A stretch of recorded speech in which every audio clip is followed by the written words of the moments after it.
everybody. Welcome back to another episode of Oh Shoot. I'm your host, Cassidy Lynn, and we are officially back in Michigan. I'm currently in my office, sitting on my good old podcast recording couch, and it feels right. It feels right to be back. I was right on the edge of being like, okay, I need to be home.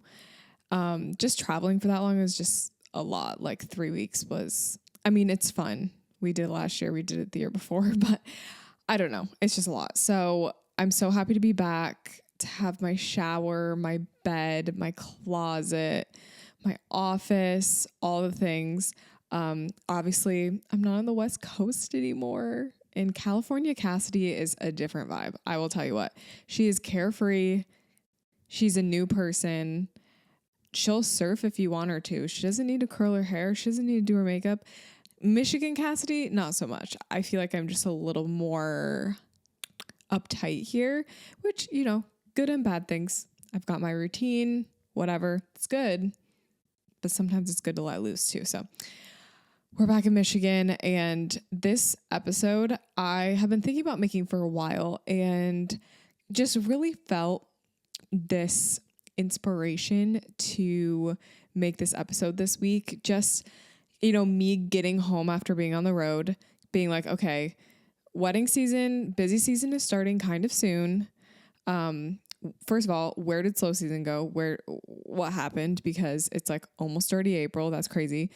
And I just got to thinking, you know what? We all need to organize our life a little bit. We need to organize before we just get into this craziness of the summer months. So the title of this episode, Messy is Out. Okay. I don't want to see you guys being messy this year. Like, it's not in. Being disorganized, being all over the place, it's out. Okay. And to a certain extent, like for me, I feel like I sometimes can be all over the place. It's just part of my personality.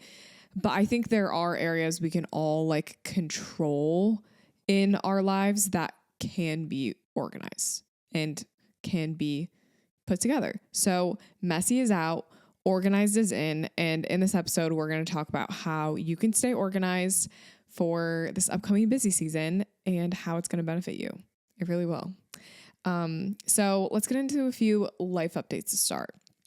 So we got home from the trip and I feel like I am still unpacking a lot. I haven't really touched my clothes from the trip. They're all like upstairs. We have easily 5 loads of laundry.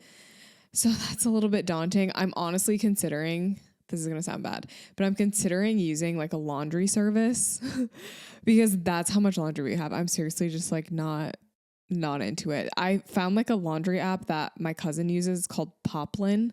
I don't know if anyone else has used it, Poplin, and they like come pick up your laundry for you and like deliver it by 8 p.m. the same day. So I literally should put the order in like after this podcast. That would be so helpful.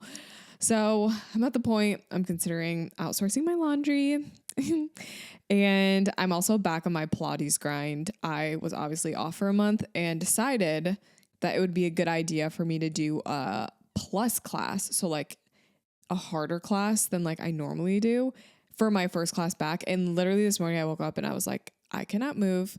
And then I decided to do another plus class today because I was like, I have these passes, like when you get like passes to like a workout class, you have the passes and then like they expire on a certain day. So mine expire next week and I have like a whole month's worth of passes. So I'm like, I need to go every single day. And I just felt like being on the road when you travel, I feel like you just can't settle into like a workout routine unless you're like going to places maybe that have like gyms and stuff. And if you're like a runner or like a lifter maybe, but I feel like even hotel gyms don't have like good weights and like good, like the bar and stuff, like benches. I feel like they just don't have that. I don't know. Correct me if I'm wrong. But anyway, back on the Pilates grind. I'm sore. Okay, so when this episode comes out, Easter will be literally yesterday. And I don't know about you guys, but I don't ever remember Easter being in March. Like everything is going by so fast. And I feel like it doesn't help that Easter is literally the end of March. Like that is just wild to me. I don't know why I feel like Easter is usually in like the middle of April. So I'm kind of just like, I don't even know what is happening this year. I swear I just like wrote a check that said like 2023 on it still. Like I still cannot wrap my head around the fact that it's 2024. That's wild.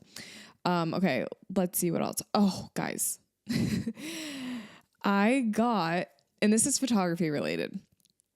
I purchased something definitely influenced by TikTok and Instagram that is going to help me capture better behind the scenes videos. And I am going to walk you guys along the process with me on my social media because I think that this is going to be game changing for a lot of people. I got the Ray-Ban smart glasses and they've been around for a little bit. Like there was a trend, I would say like 6 months ago where people had them. And I was like, okay, those are cool for like these random like lip syncing videos, but it's not really applicable to me. Then I saw a video of a girl who had the Ray-Ban sunglasses on and was recording behind the scenes of a wedding day and like her shoot. And I was like, okay, this is where I can invest because it would be so helpful not to have someone else recording you, not to have to set up a tripod. It's literally 100% your perspective, exactly what you're seeing. It's genius. And I bought them, obviously. Haven't opened them yet. Haven't tried them out. Stay tuned. They're called the Ray-Ban Wayfarer glasses. They're around $300. So, you know, is it a business write-off? I'd say so. Definitely is if you're going to use it for behind the scenes. So I can link that in the description of the episode for you guys. Okay. I think that's basically all of my updates. We've got quite the episode to dive into. I was writing the notes for this and I was just like going off. And I was like, okay, I need to record because I just keep writing thing after thing after thing. I'm like, I need to just get this all out, get it all out there. So right now, okay, is it March still on this day? No. I think at this point we're in April. Yeah. It's, oh my gosh, today's April 1st. You guys better be careful. Don't let anyone fool you. Don't let anyone prank you. I promise nothing in this episode's a prank. Like literally nothing. I didn't even think about the fact it was April Fool's. Don't get fooled today, guys. Stay with it, okay? I love pulling April Fool's jokes. I just think they're funny, but I don't have any planned for this year. I just totally slipped my mind. Like I said, I didn't even know that April was coming up. It just doesn't seem like it's really soon. Anyway, right now is the time we need to get organized. It's April. Like we're going to start picking things up. Weather is getting nicer. Photo shoots are going to start happening. So right now is the time to get organized. Okay. Honestly, when I start to get busy and I am not organized, that is when I crumble. So right now, for example, my office is kind of disheveled. I feel like I need to put a lot of things away. I feel like I don't have a great system for all of my gear. Even like in my house, I feel like, I don't have a great like shoe system or whatever. And it's like little things like that. They might seem like an inconvenience right now to set up and like get organized. But when it comes down to it and you are stressed and you're busy, you're headed out the door and you need a pair of shoes, having that shoe system set in place where you're like, you have a shoe rack, you know, like you keep all your necessity shoes in one area, you keep your, I don't know, extra shoes in another area, whatever. Like that is actually going to help you in the long run. And I think mentally it really helps me because when I'm stressed and like if I've got a lot going on, the little things are what push me over the edge. So for example, if I'm really stressed about a wedding I have to shoot tomorrow, if I go and like open my key drawer and I just have like stuff everywhere, that is enough to like make me have a breakdown. I'm like, this drawer is stressing me out. When in reality, it's not the drawer that stresses me out, it's the wedding. So I guess there's two things to tackle. Number one, why am I stressed about a wedding? We got to dig down deep on that one. And then number two, you know, it does help to have kind of things organized in place before you start getting stressed about things. That's just kind of how my brain works. I don't know about you guys, if you feel the same. But to start, we need to have good framework for organization. So I'm kind of talking along the lines right now of like things being physically organized, like in your house or whatever, in your office, wherever you do work. And you have to have the framework of like having the organization set up in the first place. So, for example, if you've got tons of cameras everywhere, batteries everywhere, you cannot organize that unless you have a place to put them. So everything needs a place physically. All your gear, have a place for your tripods, for your batteries, for your SD cards, have a place that you charge everything, have a place that you put charge batteries, like things like that.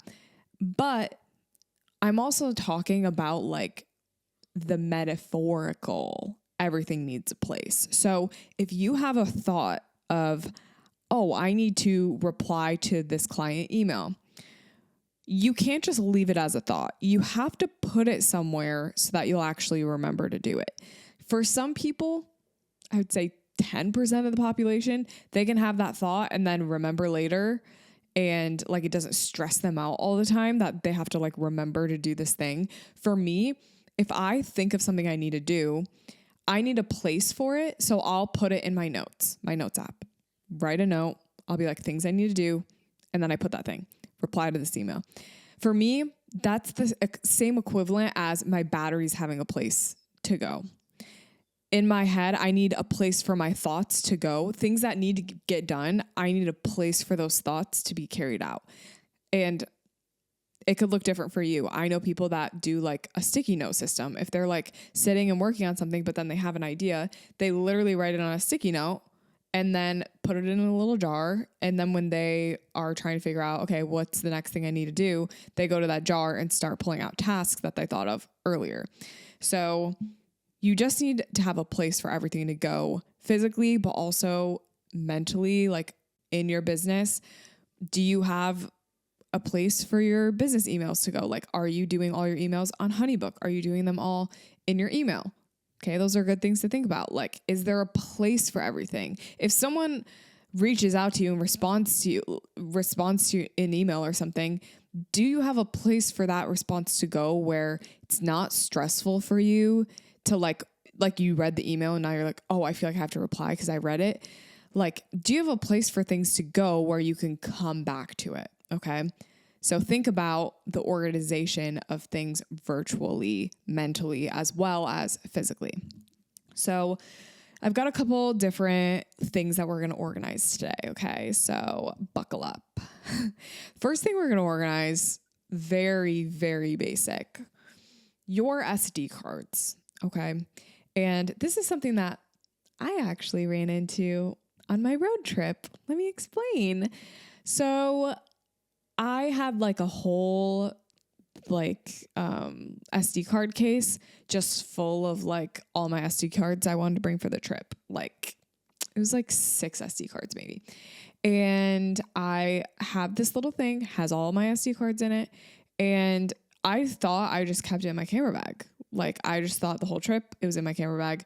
And I went to do my last shoot and I go get all the cameras set up. Like I'm at the location. The couple is outside of the car. And I'm like, oh my gosh, I cannot find my SD card case. And little did I know, it was in my bag. I literally just couldn't see it. I don't know if I was just being super frantic, but it's like a black case in like a black bag. So I couldn't see it. I ended up using my vlogging SD card because I was like, okay, I don't have any SD cards. Like the only SD card I have present is the one that's in my vlog camera right now. So I used that. Anyway, it was a whole thing where I was like, I wish I would have just thought ahead of time, had it all organized out, had my SD cards ready to go in my camera. So with that being said, what does your organization system look like for your SD cards? Does it need to change? Number one, are there any super old SD cards that you have? Like, are there some that you just know, oh, I got this 32 gigabyte like 3 years ago. Maybe I should replace it. Are there any things that you're like, oh, this SD card like acts weird sometimes, or like it doesn't, I don't know. I have one SD card that like literally doesn't physically go in my camera. I don't know what is wrong with it, but for some reason I've kept it around never use it. I'm like, okay, this was $10. I literally should just get rid of it and get another one. So think about, are there any old SD cards that would, be helpful for you to cycle out? And I don't know for sure if this is a thing, but I've heard a lot of people say that like if you keep your SD cards for too long, that they will just like go corrupt on their own. So just like be careful. I don't have a system for keeping track of how old my SD cards are. I'm sure you could. Like, what I'm thinking is you could get like little numbers and label each SD card like a 1 through 20, and then just keep a note in your phone of like number 1 was bought on this day, number 2 was bought on this day, and then like same time every year go through and cycle out the ones that are like 3 years old or something like that. That would be a good idea to do. Okay. Do you have any SD cards that are giving you issues? So like the SD card I have that won't go in my camera. I know some SD cards are just weird. Like, just get rid of them. Okay. Do you have enough storage in your SD cards? This is a great thing to like reevaluate. Do you find yourself like filling up on SD cards too quickly? Do you find yourself not using all of your SD card space? Do you find that your SD card doesn't write fast enough? Like, is it literally slow? So those are things to think about, because if you are able to get a larger SD card or get an SD card with like better writing speed, that will be super efficient for you when you're actually out and shooting and in busy season. So this is something that I'm considering, working in like 128s into my SD cards, because when I shoot a wedding, I find that I use 264s and I'm like, I should just use 128s at this point, so I don't have to swap out my card or anything like that. So something to think about if your SD cards have enough storage. I actually got sent by Lexar their 128. I have 2 128s, a 256, and then a 1 terabyte card. And they all have like different writing speeds and stuff, but I'm over here like, I cannot wait to try these out. Like, if these change my life, like I've just been using like the SanDisk SD cards. They're like 64 gigs on Amazon. They're like $20. And I've been always feeling like maybe I could upgrade. Like, maybe I should try this. And these Lexar cards are like so nice. Like, I can tell they're just, So stay tuned. I'm going to try those out whenever I have my next shoot. Another question to ask yourself about your SD cards. Do you have a good system for organizing them after a shoot? And this is like pretty key, because this is part of a backup system, making sure your clients' photos don't get lost. Like, you can back them up onto 2 hard drives, but something could happen to both of those hard drives. And then it's like, okay, you kept the SD cards, and that is like a final resort backup. So my recommendation is to figure out an organization system for your SD cards that works for you. I've seen people do tackle boxes, like literally a tackle box from Amazon, and in each little slot is the SD card, and then they just put like a little note of like the name of the client or whatever. So it's a great idea. Other people I've seen use like a jewelry organizer, but like the hanging ones where there's like a bunch of little like clear plastic pockets. That would be a good idea for SD cards. I had like an SD card organizer thing that I found on Amazon a couple months ago. That would be great. Just something where you can keep track and be like, okay, in this slot is this couple or this person's photos, and I'm not going to format it until the photos are done and delivered. That's basically all you need to do it for. Okay, the next thing we're going to organize is your social media. Yep, we're going to do it. So when I think about organizing your social media, I feel like it can feel very daunting and overwhelming. But when I'm talking about organizing your social media, I'm not so much talking about like going through all your DMs and like your comments and all that. That's not what I'm talking about. I'm more talking about like, is your feed cohesive? Does it feel like you love all the photos on your feed? Do you feel like you need to archive any photos? If you do feel like, I don't love the way my feed looks, now is the time to really get that organized and start posting more photos that you feel like matches the feed that you want and archiving photos that you feel like don't match the vibe. Okay. So that's what I'm talking about when I'm talking about organizing, like organizing your feed, also organizing like your highlights on your profile. So your highlights are basically a good additional resource for potential clients, for followers. And I like to use highlights as just like an area where you get asked a lot of questions, or like if you have something that's really popular on your page.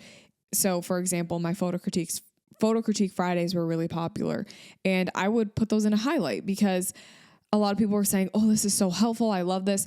If you're getting responses that people are like, oh, this is really helpful, or thank you for posting this, like responses like that, those are the types of things that should be in your highlights. Or if there's questions you get asked a lot of, that can be in regard to clients or just in general. Like if you're on social media and you're creating content, a lot of people will ask for links and stuff. So that might be a good highlight to do. You could do like an FAQ highlight. You could do a highlight with your updated availability. And every time you clear out a wedding date and you like don't have a date available anymore, you update that schedule and then put it in your highlight. Like those are things that are going to be helpful. And I think when we're thinking about highlights on Instagram, also think about when you go to someone else's page, what are the highlights that you go to? So for me, this is so random, but like my mom was telling me about like this thing with her hair. Like she has like shorter hair, and she was like, oh, like I saw this girl who had like a hair piece when she put her hair up. And I remembered, oh, there's this influencer that I follow that has like a hair piece when she puts her hair up. So I went on her profile, went to her highlights, and sure enough, she had like a little hair highlight, and I was able to go through and find the link for the hair piece she uses. So just think in your personal experience, what highlights have you gone back and looked at? Maybe you've never gone back and looked at anyone's highlights. Maybe you go and look at people's highlights all the time. What are those things that you think would be helpful for your audience to have highlighted? That's basically what I mean when I'm talking about organizing your highlights. Okay, next thing is organizing your client workflow. And this is something that is 100% going to help you during busy season. When your workflow is not good, when it's not giving workflow, it just like really makes me feel uneasy. It makes me feel like my clients are not taken care of. It makes me feel like I am doing more work than I need to. And it just makes me feel like my business is not steady for some reason. Like I just don't feel as official as I could be because of client workflow, which is so weird. But that was before I had like a good client workflow. Now I feel like my clients are like all set up for success. Like I barely have to do anything. So organizing your client workflow, do your clients have like a step-by-step workflow that you take them through? Ask yourself, what does that workflow look like? Do I need to update that workflow? These are all great questions to be thinking about because client workflow impacts experience and impacts their reviews that you give you, their overall impression of your business. It all starts with like, what is the experience that you're giving them? And that truly is workflow. Like the emails you send them, the guides you send them, the phone calls you hop on, the timeline planning you help them do, all of that. So that's going to be client workflow. Hi guys, it's Cassidy, and I'm gonna show you the fastest way to edit your photos. I like to use AI in my workflow to speed up my editing and culling process, and that's why I use Aftershoot. Let me show you how I do it. So first, I'm gonna go into Aftershoot and I'm gonna create a new album. Then I'm gonna choose the raw JPEG option and I'm gonna locate my raws. You'll notice that in Aftershoot, I can very easily switch between the cull and edit tab, and it just makes for an overall seamless experience. Now I'm gonna switch to the cull tab and I'm gonna have Aftershoot cull my photos with AI assisted culling. And once I hit the cull button, Aftershoot's actually gonna give me the option between AI automated culling and AI assisted culling. Today, I'm gonna use the AI automated culling. Then Aftershoot's gonna ask me what type of shoot this is. I'm going to say that it is an engagement shoot. And I actually wanna be super selective with this specific gallery. So I'm gonna have Aftershoot only select a few amount of photos for me. And then I'm gonna hit the start culling button and Aftershoot is going to work its magic. What I love about Aftershoot is they have a marketplace where they have over 30 pre-built profiles for you to choose from. You can go in and preview any pre-built style in the marketplace, and you can use the little sliders to see before and afters on different photos and what it would look like. I'm just gonna go in quickly and review all the photos and make sure that I like all the ones that it's selected. And now that I've reviewed all the photos, I'm gonna export these 92 photos. Aftershoot allows you to export one click into a bunch of different platforms. I can do Lightroom Classic, I can export to Lightroom, or I can export to Capture One. Now you can export edited images to Bridge, Photoshop, and Lightroom Cloud. What I love about this is it makes the process so seamless going between Aftershoot and your editing platform. Now I'm gonna switch over to the Edit tab in Aftershoot, and I'm going to work on getting my photos edited using Aftershoot's AI-assisted editing. I do wanna note that I made my own Matcha Glow profile under the AI profile options within Aftershoot. So this is my own personal AI profile that I prefer to use for my editing style. So that is what I'm going to choose when I'm doing the editing portion of this video. It's super easy to make your own customized AI profile in Aftershoot, or like I said earlier, you can always head on over to the marketplace and check out the options there. So I'm gonna select the Matcha Glow profile. What I love about Aftershoot is they just added this new crop feature, and they allow you to crop super customized. So you can actually choose to crop loose or aggressive. And I'm gonna choose aggressive in this case. And you can also choose a custom ratio if you have a specific cropping ratio that you prefer. I'm going to leave mine as default, and I'm gonna hit edit photos. Now I'm gonna let Aftershoot edit my photos for me, and I can take a break and come back to see if my photos are ready. Another thing that I love about Aftershoot is they have 24/7 online support. If you ever feel like you need help with something, you have a technical issue, you can hop right onto the Aftershoot app, go to their online support section, and get help there. The best part about Aftershoot is it takes minutes. It hardly takes any time for all of my photos to get edited. I think in total for these 92 photos that I edited with Aftershoot, it took a total of maybe 2 minutes to cull and edit my photos. And now I can go in Aftershoot and just review all the different edits that it made to all of my images. I exported my photos from Aftershoot right into Lightroom Classic, and I can just go in and review my edits here. Honestly, Aftershoot did a great job editing all my photos. They're exactly how I would have edited them, so I'm super happy with how this gallery turned out. Aftershoot allows you to seamlessly edit your raw photos right within Aftershoot. This allows you to expand your editing capabilities beyond Lightroom catalogs or Capture One sessions. All the more reason to check out Aftershoot and try it today. Aftershoot is seriously a game changer when it comes to editing and culling your photos. If you want to take your editing time from hours to minutes, try Aftershoot for yourself at the link in the description. Aftershoot is also offering a free 30-day trial for all OhShoot listeners. So guys, make sure to check out the link in the description of this episode. I promise you, Aftershoot is going to change your editing game. Thank you so much for watching, and let's get back to the show. Ask yourself, do you have any automations and intentional emails set up for your clients? And if you don't, what do you need to set up to make that happen? 100%, if you do not have automation set up for your clients, that's going to be the biggest game changer for you this year. I promise you. So if there's one thing you take out of the episode, and like if you're the person that does not have automation set up for your clients, please take that and go do it, because it seriously opened up so many hours for me to be able to go and do other things in my business. Honestly, contributed a lot to my growth in my business, because I was not worried about, sending a million emails every day. It was all automated, and I could really focus on other things like my social media or building my portfolio or whatever.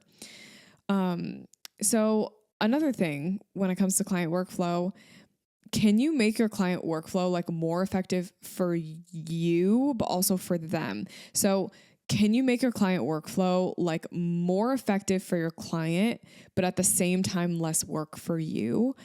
And I don't know 100% if I have the answer to this question, because I don't know if both of those things can be true at once.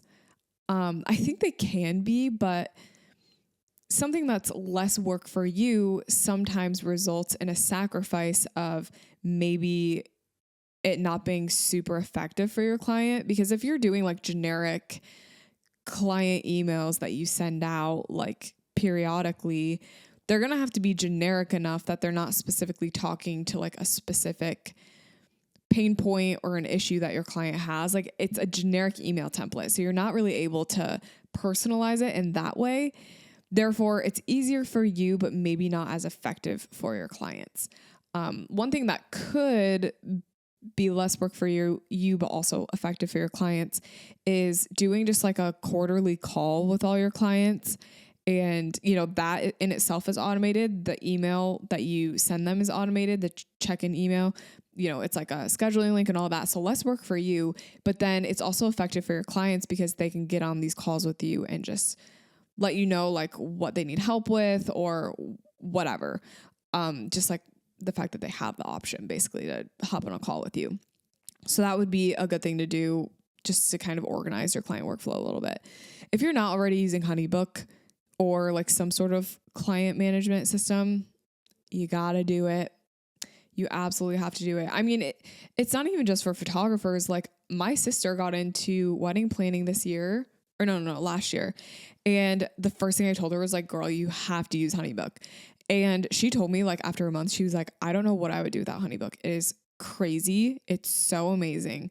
And it just like goes to show there are systems and softwares out there that really do aid in helping you stay organized. Like you don't have to do it all by hand, all on your own. Like work smarter, not harder. You know what I mean? Like that is my life motto, honestly, at this point. Set up automatic tasks for each of your projects. If you are the type of person that likes having tasks in HoneyBook, that's going to be really good to set up in HoneyBook like now. So within your automated workflows, have that workflow create tasks for you to get specific things done. So like, let's say 60 days before a wedding date, it makes a task that says you need to construct the photo timeline or something like that. Just having it automated to create tasks for you really is life-changing. Like, and it's for each and every project, which is nice because then it's like you're intentionally going in and working on each project, but like it's an automated task. So it's just nice. And then, like I mentioned, I really wanted to emphasize when you're organizing your client workflow, doing like a check-in call with your clients, or at least offering it to your clients. I think that's going to be a great way for before busy season for you to really check in, intentionally give everyone the time that they need. But it's not like during a super busy time for you. So it's not like it's going to be stressful for you to like hop on a call and like take an hour out of your day. You can do that now so that you feel like you're organized and on track for these projects that are coming up in the future. Like don't put it off until the last month or whatever before a project. Do it all now, because then when you start shooting more, like your clients are just, they're not going to bug you as much and be like, hey, I need help with this, or hey, can we figure out this? Like that's something you already did. So that's going to be a huge thing. We're also going to organize our goals. Okay. So how are you going to achieve your goals in the next few months? This is like a real question that I want you guys to think about, because in the next few months, it's going to get crazy. Okay. And I still want to make sure that we're all chasing after our goals and getting things done. We're not just working on mundane tasks. We're really focusing on goals and like making sure those are not hitting the back burner. Some goals will hit the back burner, and I don't want you guys to feel guilty about that. That's just life. Like if you have goals, you know that things happen, and sometimes you don't always achieve your goals as quickly as you'd like. But right now would be a good time to think about how can we like organize things within our goals to really make that happen during busy season when we're stressed and overwhelmed, stressed and pressed. How can we organize our goals to make sure that they actually happen? Do you like keep all of your goals in like on a notepad or in your notes app or something? Like where do you keep them all organized? Is that effective? Like, do you feel like if you have a random goal, you can just pop it in real quick? Or do you feel like, like I feel like where I keep all my goals really impacts whether or not I get them done, that might just be a me thing. How are you keeping your goals separate from your daily tasks? So do you keep all of your goals in like a note on your phone, and then your daily tasks, is that something that you schedule out at the beginning of every week? How do you keep them separate, but also how can you then merge them together so that you're actually getting things done that are, you've got mundane tasks, you've got editing, you've got things you have to do, shooting, but then you also have a couple of days or like a couple of hours every week that you're working on a goal. That's really what I want to encourage you guys. When you're organizing your goals, right now is a great time to start figuring out how can I integrate my goals into my everyday so that when I go into busy season and I feel like super overwhelmed, am I able to work on a project a couple hours every week? Because that's what I've been doing. Like, it's not like it's a new project. It's not like it's overwhelming me that I have to start it. It's already in the works because I started working on it in April and now it's June, and the project's in the works. So like the hard stuff is out of the way. That's going to be a big thing. Like, if you're able to start the goals now, starting is the hardest part. I think I've said that before. Starting your goals literally is the hardest part. I feel like actually getting them done, like once you start, I think it's easy peasy to start working on some of these big picture goals, but like you have to start the process truly. Whatever your goals are, keep a working list of what they are and like work on getting them done in the next couple of months. So I want to give you guys a few examples of like goals that I currently have. And they're not like these huge goals of like get 200 million followers. Like, my goals are more just like things that I know I can probably achieve in the next couple of months, but just things that I want to work on. So I have like a few brands or like new products, things that I'm working on that I would love to launch over the course of the next couple of months. I would love to start working more on my YouTube presence, like just being more of a presence there.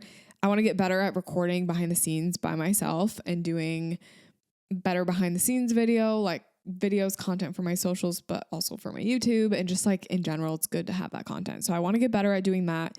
And I want to create more valuable social media posts. So those are kind of my goals for the next couple of months, is just making sure that those are pretty bite-sized goals. Like, that's not anything crazy, but it's enough. Like, I'm not trying to go land on the moon next month. Like, that's not the goal. The goal these are smaller, still bigger goals, but they're more achievable things in the next couple of months. So if you have a few goals that are like achievable, but they're not huge goals, those would be great things to integrate into this upcoming busy season, because I really feel like those huge goals can be really overwhelming to try to tackle and start when you're already in the midst of just being so busy. Okay, next thing we're going to talk about is organizing your gear. And honestly, I'm kind of talking to myself for this one because I don't feel like I have a good organization system for my gear. I have like a closet in my office and there's like a bunch of shelves, but they're like pretty shallow shelves. And I just I have a lot of random knickknack accessory things. And like, I keep all my lenses and my camera bodies on like 2 shelves, but then I've got like my podcast mics, I've got batteries, SD cards, I've got flashes, I've got like random accessories, I've got cables, chargers, this, that, and the other thing. I've got gimbals. I don't even know like what is in my closet, to be honest. I've got a drone in there. Like, I just feel like having, like I said earlier, the organization system set up before things get crazy. So then when things do get crazy, I don't feel like I'm trying to just like find all my gear. I don't know where anything is. So where do you store all your gear? That's my first question for you. Where is it all stored? If you keep your stuff in a backpack all the time, I do get that sometimes that's what you have to do. But like, maybe work on finding shelf space or cabinet space that you can keep some of your gear in. Another thing, is your gear safe? Good question. Is your gear safe? And for my stuff, I mean, it's locked in my house, but it's not like fireproof by any means. I don't know. Some people have like fireproof safes for their gear. I don't know if I'm really into that. I really don't think I could do that. But I do have a fireproof box for like my hard drives, which I think is really important. So my gear is partially safe. Another thing to think about is like dust and stuff. Is your gear like out in the open, just on like random shelves? Or do you have like your stuff in drawers or like covered areas in a closet? That's stuff to think about because your gear can get dusty and crusty. Do you need to clean your gear? Honestly, I'm going to answer for all of us and say, yeah, we probably all need to clean our gear. I have had the same spec on the sensor of my camera for so long. I've tried to get it off. I literally don't know where it is. And like it shows up so randomly when like my aperture is really high, it just like appears. And I think it's a sign I do need to clean my gear. Like I know people that go and shoot like a lot at like sand dunes and stuff, and they go and get their gear cleaned like all the time. So maybe it might be a good idea to physically clean your gear, but also clean out your gear. Do you feel like there's anything that you need to cycle out? Like any piece of gear that maybe you just don't use that much? Maybe you're sick of a lens, you want to get rid of it. Maybe you have two of a lens, or you updated your camera body. Now you have like 4 camera bodies and you're like, okay, I need to get rid of one or whatever.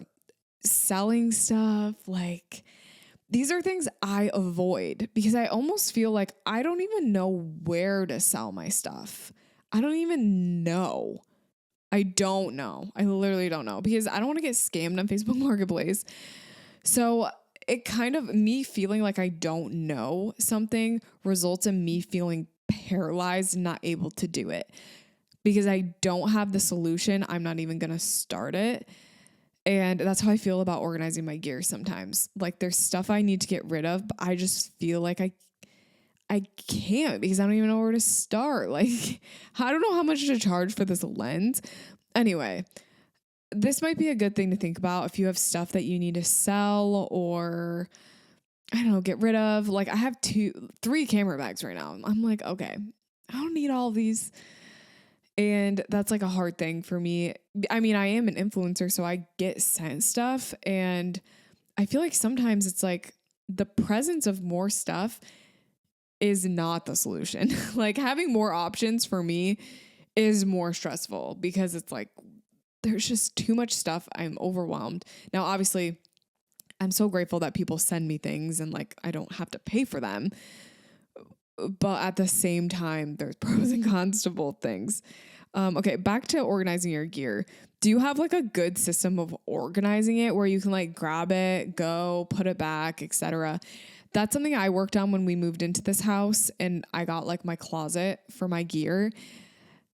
I feel like it's kind of falling apart now. Like I feel like it's definitely not doing what I wanted it to, but I tried to create a little bit of a system with like my batteries where I have like a little like 3, it's like a tub that has like separators in it. And I keep uncharged batteries and then charge batteries. And then I have SD cards. And then I have like another one and it's like cables and whatever and whatever. And I mean, I feel like that's a pretty good grab and go system because they're all like open, whatever. And that's something to think about. Like, is your gear grab and go? But at the same time, when you come back, do you have like a place to put everything? Okay. The next thing for organizing your gear. Oh, I guess I don't want to encourage you guys to like go and like buy a bunch of stuff, but maybe there is gear that you need to add into your like, portfolio. It's not portfolio. Like maybe there's gear you need to add into your repertoire, you know, like maybe you need a new lens. Maybe your flash sucks. Maybe you really want a different camera bag because your camera bag hurts your back. So just like think about, are there any things that were lacking for you in 2023 when you were shooting? Were there things that you were like, this is just an inconvenience for me? Or man, I really wish I had this. Like maybe it's like, oh, I really wish I had like a longer focal length. Like I'm shooting this wedding. I feel like I can't get as close as I want to. I wish I had a longer focal length. Maybe you need to invest in like an 85 or a 135 or a 70-200. Like I said, I'm not trying to encourage you guys to go spend a bunch of money right now. However, I do think if you think about things for long enough, like for me, I'll think about a purchase for a couple of weeks, like a big purchase. It will be on my mind for a while. And obviously, like I always have to have the money there first. I'm not going to go into debt for something. I'm not going to pull from savings, like from my other savings, like savings that aren't intended to be spent. Like I'm not going to pull from that stuff. But if I have the money saved for, let's say, a new camera body, I'm really going to be thinking like a couple weeks, I'm really going to let this simmer and then I'm just going to pull the trigger. That's how I felt. I got the A7R5 and I've loved having this camera. It's just been amazing for everything I need it to be. But that's something I thought about for a couple of weeks. And maybe there's something you need to add. Maybe there's something you need to get rid of. Maybe you never use your 85. Okay, maybe get rid of your 85. Like these are just things that I feel like we hold on to lenses because we're like, oh, I'll need it eventually. Or like, oh, I used to really like this lens, so I'll hold on to it because maybe I'll like it again. And like, that's just not how it goes. Creativity ebbs and flows. Your creative juices, like they come in and out. Like you're not always vibing with an 85. And I don't know about you, but I don't want to like hoard these things with expectation of using them in the future. Like I don't want to be that person. So adding gear, taking away gear, this is definitely something to work on when we're organizing our gear before busy season. Okay. Also, another thing I want to ask you guys was just about like accessories. Are there any like photography accessories that you feel like would make your life easier and more effective while you're shooting? And I'm not so much talking about like, oh, I really want like this. Oh, I don't know. Like this like lens filter. Like, yeah, those are cool. Or like, oh, I want like these prisms. I'm more talking like a camera harness, something that is going to improve your efficiency. Not so much like on the creative side, but more from just like a logistical standpoint. Are there things that logistically would help you out? Those are the kind of accessories that I think truly are necessities for the upcoming busy season. Maybe that's like a camera harness. Maybe that's a specific flash. Maybe that's a specific camera bag. Things that are just going to help you be more efficient. I mean, a random thing is like I have a phone case, little like sling purse so that I don't have to like put my phone in my pocket and then I could just pick up my phone real quick, take a video and like whatever. So that would be something that would definitely help with efficiency while I'm shooting. Okay. And then the last thing, we're going to be organizing our money. Yeah. Which, you know, we don't talk about money all that much on this podcast, although I feel like it's been a little bit more recently. When I'm talking about organizing your money, I just want to talk about like saving enough and, you know, just making sure all your ducks in a row, your credit cards are paid off, all that. I want to be transparent with you guys, okay?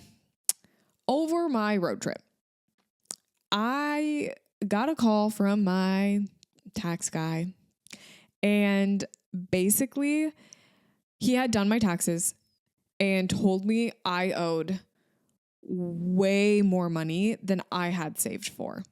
We are talking double what I had saved was how much I owed.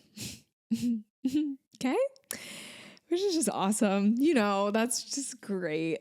So in that moment, I was like, oh my gosh, like I had other money, but like that was money to pay myself. Okay. So I'm like, awesome. So I have to basically use all my money to pay my taxes.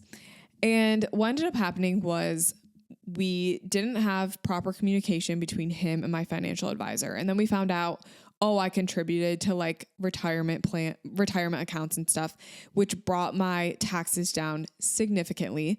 to the point where it brought it all the way down to the exact number I had saved. Wow, would you look at that? But with that being said, I had this moment of, okay, I need to be saving a little bit more than I think I need to. And I think the problem with what happened with me this year was I actually jumped a percentage. So the percentage that I was putting aside and saving was the percentage that I needed to be doing for like the beginning of my career. But now that I'm making more money than I was, my tax percentage of like my income percentage that I have to pay is higher now. Therefore, I did not have enough money saved. So this was kind of a reality check for me.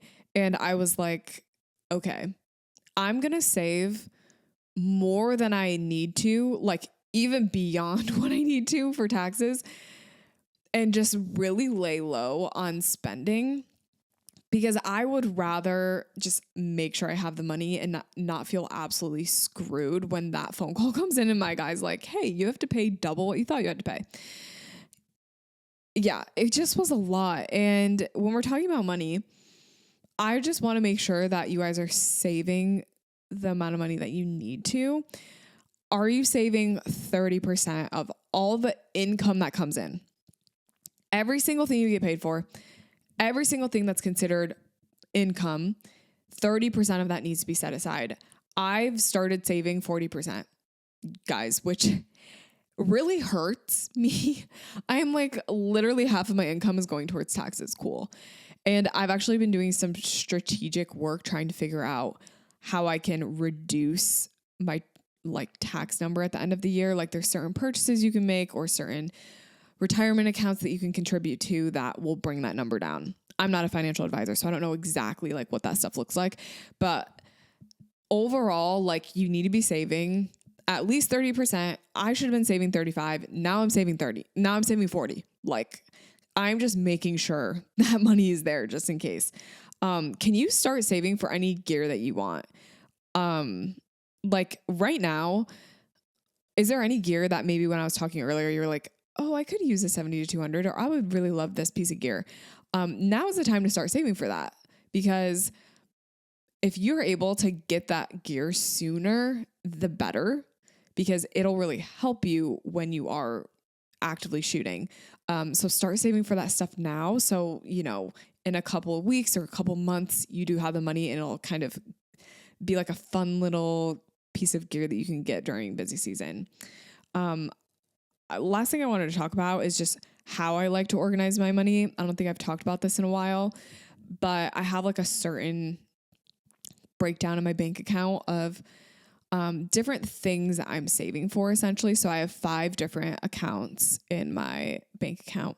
One is like a sub-share. It's a tax savings sub-share. So I'll kind of walk you through each of them. I've got tax savings, owner's comp, operations, profit, and expenses. Expenses technically is just like where my money flows in and out. It technically could be like an income checking is what you could call it. But whenever I buy something on Amazon for my business or someone pays me, this is the account it gets deposited into. Money flows in and out only from that checking.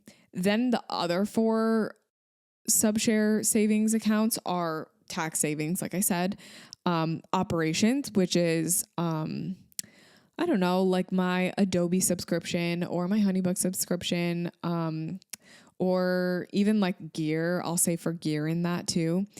Profit, which is truly extra wiggle room money. If I want to give myself a bonus, it comes out of profit. If I want to splurge and buy like a little, I don't know, like a lens or something, that comes out of profit. So that's just extra money. If I want extra money to go into my owner's comp, like I'll pull it from profit. Profit's just like an extra account, kind of just like a just for fun, like flexible money. And then I have an owner's comp account, which I do not touch. I have an automated payment that pays myself every 2 weeks. And then my retirement savings comes out of that as well every month. So I don't touch it in the sense that like I would never go and transfer money out of it unless it's for my bills to pay myself. But basically what happens is I will get paid in my income checking. So let's say I book a wedding, they pay me $5,000. I have percentages that money will be divvied up into my separate accounts. I do 40% now into my tax savings. I used to do 30, now I do 40% into my tax savings. I do around 50% into my owner's comp. And then the additional 10%, I usually divide that into 5% and 5%. 5% goes to operations, 5% goes to profit.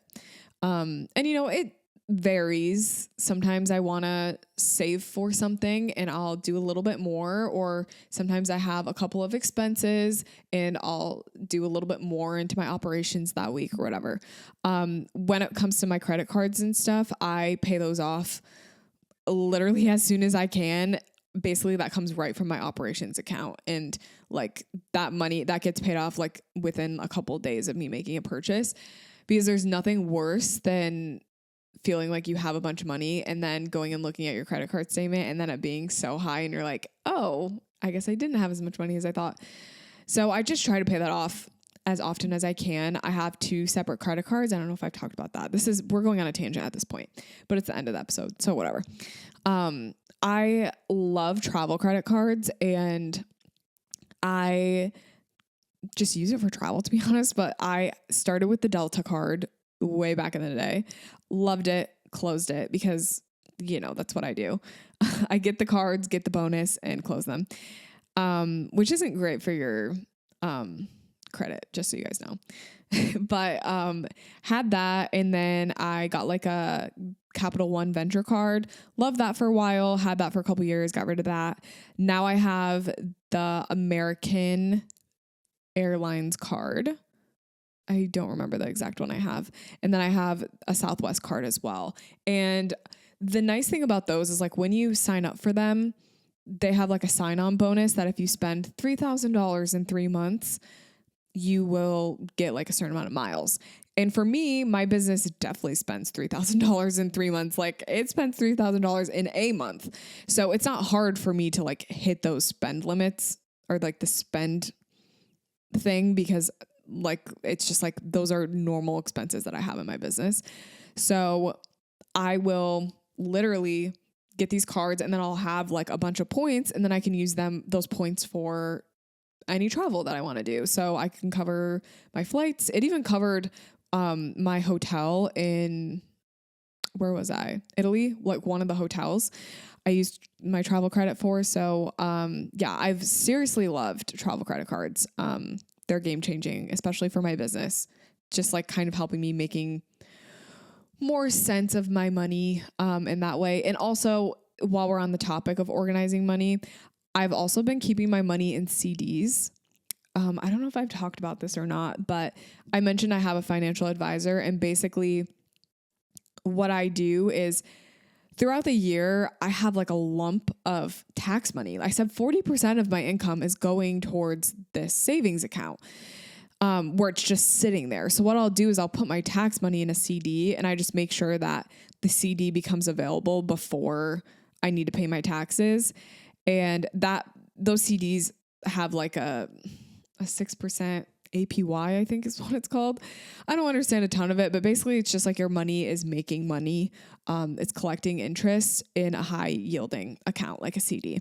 So I would say 70% of my money is unavailable to me right now because I keep it in CDs. And then every couple months they come up and like it's available and I'll decide, okay, do I need to pull some money? Do I need to make a big purchase, or do I want to just keep it chilling? So that was a really nice thing that I did in my business for my money. And it just really felt like, okay, I've got my ducks in a row. My stuff is organized. I feel like my money is making money. My money's not just sitting there being useless. Like that's a good feeling of like, okay, I feel like I've got things organized now. So that might be something to look into as far as money goes as well. Okay. That's all we're going to talk about in today's episode. Thank you guys so much for listening to the episode. I think we're going to do an advice column soon and a horror stories episode soon. So I'm going to need some submissions from you guys. You always come through with plenty of submissions. So thank you again for doing that. So keep an eye on the Oh Shoot Podcast Instagram page for a submission form. Thank you guys so much for listening to today's episode. I will see you next week for another episode, and have a great rest of your day.